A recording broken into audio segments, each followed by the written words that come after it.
안녕하세요. MB입니다. 오늘 리튬 기사들이 많이 나와서 리튬 이야기 한번 해보겠습니다. 최근에 리튬 가격은 뭐 떨어지지는 않았고 한 달 사이 보면 이렇게 조금 오른 편인데, 이 탄산 리튬이고 여기 이제 수산화 리튬 똑같은 상황이죠. 니켈도 가격이 전반적으로 배터리 가격이 뭐 이렇게 떨어지진 않았고요. 광물 가격 일부는 바닥을 치고 있고 조금씩 오르는 느낌, 완전히 오른다라기보다 추가 하락은 하지 않는 느낌 정도죠. 선물 일봉인데 올랐다가 이 선물 조금 이제 주춤하고 있는 상황입니다. 자, 리튬 가격 뭐 이전에 뭐 몇 번 언급드렸는데, 최근에 이제 전반적인 2차전지 K 배터리를 정리하는 그런 상황들 많이 언급을 하려고 하는데요. 뭐 이슈들은 많지만 그런 걸로 해결이 지금 잘 안 되고 있고, 큰 임팩트가 좀 나와야 된다든지 아니면 기다렸을 때 어느 정도 감을 가져야 될 건가에 대한 고민이 있는 거죠. 리튬도 이제 리튬 관련 종목들도 있고, 사실 뭐 포스코 홀딩스 외에 근데 뭐 순수하게 리튬을 하는 이런 종목들이 사실 없어요. 한국에는 없고.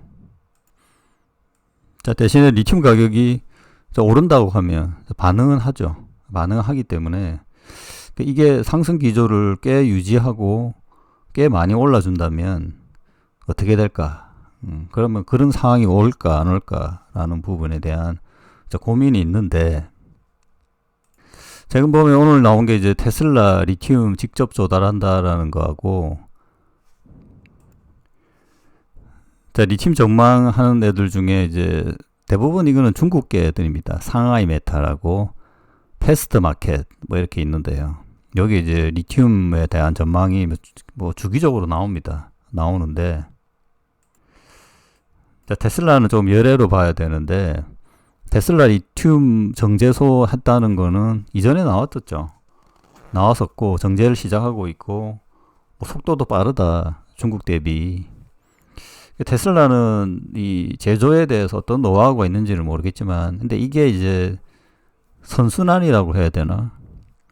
자동차를 어느 정도 이제 가지고 있으니까, 전기차가 있으니까 리튬이 쓸 데가 있잖아요. 그러니까 수직 계열화가 되어 있는 거죠. 그 리튬을 정제를 하면 쓸 데가 있으니까 할 수 있는 거죠. 다른 기업들은 이게 잘 안 맞는 거죠. 그러니까 기본 전기차는 생산분이 있으니까 어느 정도 리튬은 소진할 수 있는 거죠. 그래서 이게 가능한 거고요. 이게 뭐 테슬라 전기차가 전 세계를 그냥 뭐 덮어버린다 이러면 그렇지만, 이거는 뭐 배터리도 그렇고요, 리튬도 그렇고 양극재도 하는데, 그게 뭐 큰,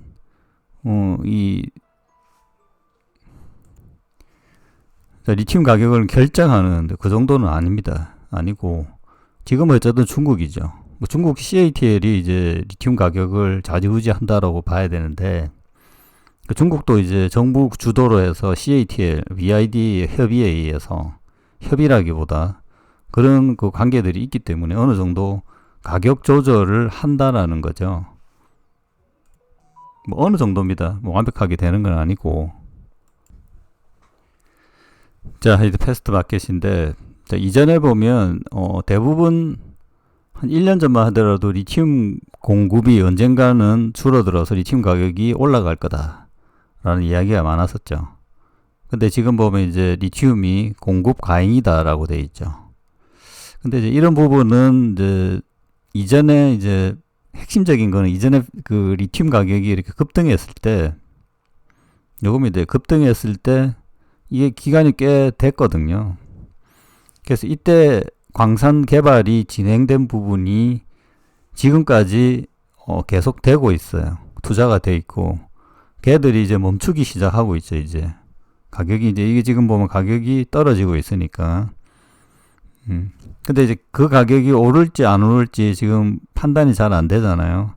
K 배터리도 지금 보면 한계에 지금 와 있는 듯한 느낌이 있잖아요. 일대 이제 뭐 합병이라든지 이런 게 이루어지고, 그 리튬 원래 광산업 애들은 그 뭐 알버말, 뭐 SQM 이런 애들은 거의 적자의 근처에 와 있는 상태예요. 그 포스코 홀딩스도 마찬가지고요. 다른 사업이 받쳐주는 거기 때문에 이제 시간을 버는 건데, 결국 이것도 이전에 이거 오른 것도 약간 투기성이 있거든요. 그래서 결국 오를 겁니다. 한 번은. 그리고 한 번 오르고 또 떨어질 수도 있고요. 그 개념은 사실 이 전기의 시대에 넘어서서 리튬의 수요는 계속 늘어납니다. 뭐가 나오든지 간에 한 2, 30년 뭐 계속 리튬의 수요는 계속 되는 거죠. 이게 어떤 광물의 하나로 잡게 되고 자리 잡게 되고 어느 정도 이제 생산이 되게 나면 이제 이 리사이클링 사업도 괜찮아요. 저는 리사이클링이 훨씬 낫다라고 계속 이야기 드립니다. 그 관련된 종목들이 지금 훨씬 좋습니다. 그 양극재보다 훨씬 낫다라는 거죠.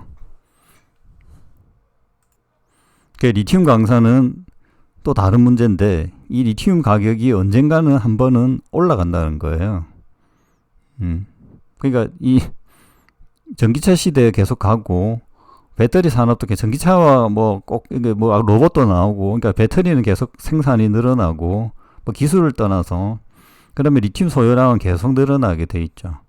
그래서 이게 어떤 이 석유도 옛날에 선물이 마이너스까지 내려갔잖아요. 그러니까 그런 현상처럼 급등했다 급락하는 상황이 계속된다는 겁니다. 그러니까 언젠가는 가격이 계속 올라가면 전고점 돌파하죠. 인플레이션이 있기 때문에. 이게 서서히 성향에서 올라가는데 이게 언제 쫙 올라갈지는 알 수가 없다는 겁니다. 그 지금도 한 번 더 내려갔다 올라갈지는 알 수가 없어요. 근데 언젠가는 한 번 올라간다는 겁니다. 전기차 판매와 뭐 같이 가겠죠. 결론적으로 지금 보면 어떤 정도 전기차 판매가 증가한다라는 모습이 좀 글로벌적으로 환경이 조성된다면 리튬 가격이 올라갈 수밖에 없죠. 그때 이제 다시 광산이 가동되면서 리튬 가격을 떨어뜨릴 수 있는지 아니면 재고라든지 리사이클링이 또 돌거든요. 그러니까 리사이클링 수요가 해서 다시 리튬 가격을 떨어뜨릴 수도 있죠. 지금 가격상으로 보면 그리 비싸지는 않아요. 리튬 가격이.